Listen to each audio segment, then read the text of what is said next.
Hello student, today our topic is applications of maintainability, यानी इसके maintainability के क्या क्या एप्लीकेशंस होते हैं और किस प्रकार से हम लोग इसका यूज़ करते हैं। तो मेंटेनेबिलिटी के एप्लीकेशंस यानी मशीन को कुछ इस प्रकार से या डिज़ाइन किया जाए जिसकी वजह से उसका मेंटेनेंस बहुत कम कॉस्ट में और बहुत कम समय में अच्छी प्रकार से किया जा सके। यानी इसके एप्लीकेशंस यही हो सकते हैं। एक अच्छी मेंटेनेबिलिटी तभी हो सकती है जब किसी भी मशीन को बहुत टाइम रिड्यूस्ड करके, reduced time and reduced cost and आप उसको फिर देन तुरंत आप उसका मेंटेनेंस कर सकें। इस वजह से हम लोग इसको ऐसा मशीन को डिज़ाइन करें या ऐसा मशीन बनाएं जिसकी वजह से हमको कम से कम कास्ट लगे और कम से कम समय में हम उसको मेंटेन करके दे सकें। जैसे आपके सामने एक एग्जांपल है कार्बोरेटर का। कार्बोरेटर में देखिए, जैसे इसमें कुछ कुछ पार्ट हैं, जैसे आपका थ्रोटल वाल्व है, एयर वाल्व है, फ्लोट चेम्बर है, आपका ये फ्यूल इनलेट है सिस्टम।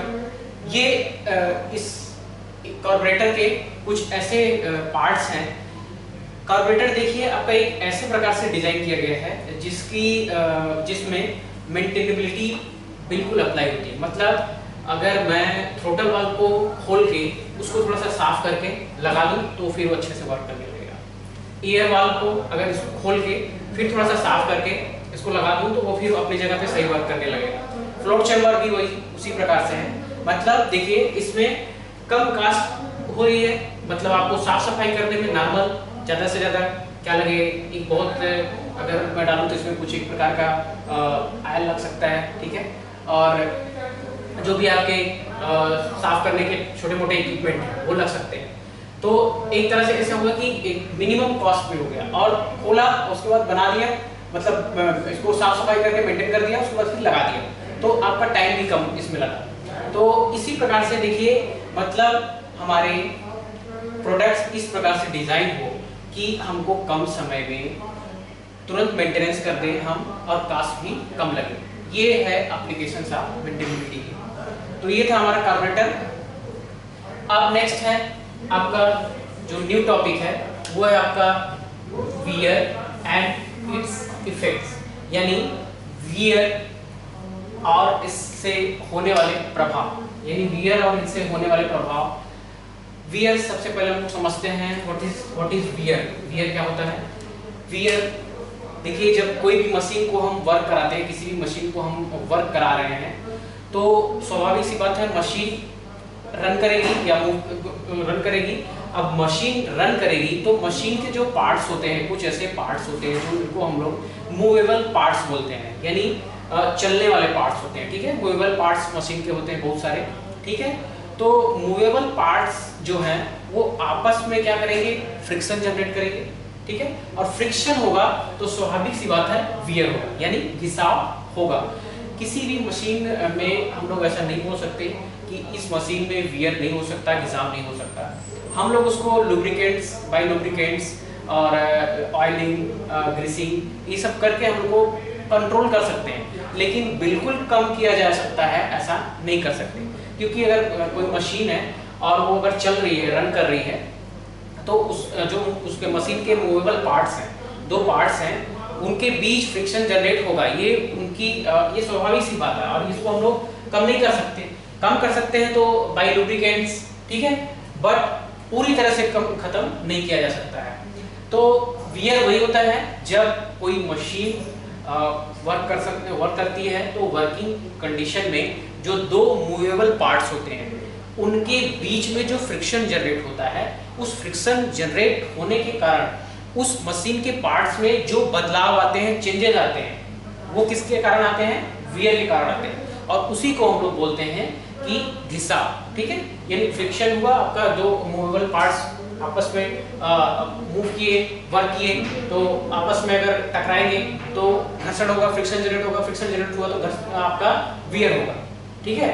तो वियर एक तरह से हम लोग बोलते हैं कि ये कंटिन्यू एक प्रोसेस होता है। अगर मशीन वर्क करती है तो धीरे धीरे धीरे होता है, लेकिन ये तुरंत नजर नहीं आता।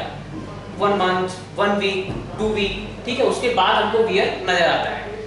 तो इसको हम लोग कम, एक ही तरीके से खत्म तो नहीं कर सकते, कम कर सकते हैं। बाय लुब्रिकेंट, लुब्रिकेंट्स के द्वारा उसमें ग्रीसिंग करके कर सकते हैं, ठीक है।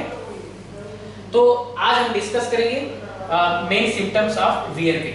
और वियर, तो वियर समझ में आया। वियर एक ऐसा तरह का आप बोल सकते हैं कि ऑपरेशंस के दौरान होने वाली प्रॉब्लम है।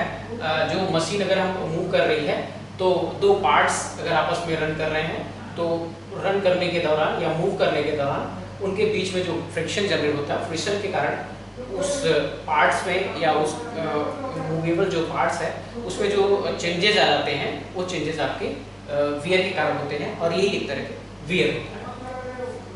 अब वियर में देखते हैं हम लोग। वियर अगर कहीं किसी मशीन पे सपोज हम लोग वर्क कर रहे हैं या काम कर रहे हैं तो कई बार हमको ऐसा होता है कि हम लोग वर्क करते रहते हैं और अगर कोई उसमें मशीनों में सिम्टम्स दिख रहे हैं यानी कोई कुछ लक्षण दिख रहे हैं वियर्स के तो हम लोग उसको नज़रअंदाज कर देते हैं। और इसके बाद क्या होता है, नज़रअंदाज करने के बाद क्या होता है कि वो मशीन या तो ब्रेक डाउन हो जाती है या उसके पार्ट्स टूट जाते हैं या मशीन की इफिशियंसी सही तरीके से नहीं हम लोग ले पाते या प्रोडक्ट्स बना रहे हैं तो उसमें डिफेक्ट आ जाता है, ठीक है। तो आज हम डिस्कस करेंगे कि मशीनों को वियर से कैसे बचाया जाए, वियर से कैसे बचाया जाए और इसके वियर्स के इफेक्ट भी क्या हो सकते हैं, ठीक है। एक दो पॉइंट उस पर डिस्कस करेंगे कि इफेक्ट क्या हो सकते हैं और वियर से कैसे बचा जा सकता है। बचाव तभी हो सकता है जब उसके बारे में आपको पता हो, ठीक है। यानी हम उस चीज से तभी बच सकते हैं जब हम यानी जैसे मैं एग्जांपल दूं कि खतरे से हम तभी बच सकते हैं जैसे जब खतरे के बारे में हमको अवेयरनेस हो या जानकारी हो तभी हम उससे बच सकते हैं। तो उसी प्रकार वियर से हम कम तो नहीं कर सकते, बच सकते हैं। वियर पूरी तरह से खत्म नहीं हो सकता लेकिन कम कर सकते हैं और उससे थोड़ा सा बच सकते हैं जिसकी वजह से मशीनों की जो इफिशियंसी है वो बनी रहेगी, प्रोडक्ट्स का जो क्वालिटी है वो आपकी मेंटेन रहेगी, ठीक है। और मशीनों की लाइफ जो है वो इंक्रीज होगी, बढ़ेगी, ठीक है। तो ये आपका मेन सिम्टम्स ऑफ वियर। यानी अगर मशीन वर्क कर रही है तो उसके शुरू में जो मेन सिम्टम्स हैं वो आपके वियर्स के वो अलग अलग टाइप्स के हैं। उसमें पहला है आपका creations of unwanted clearance between contact surface.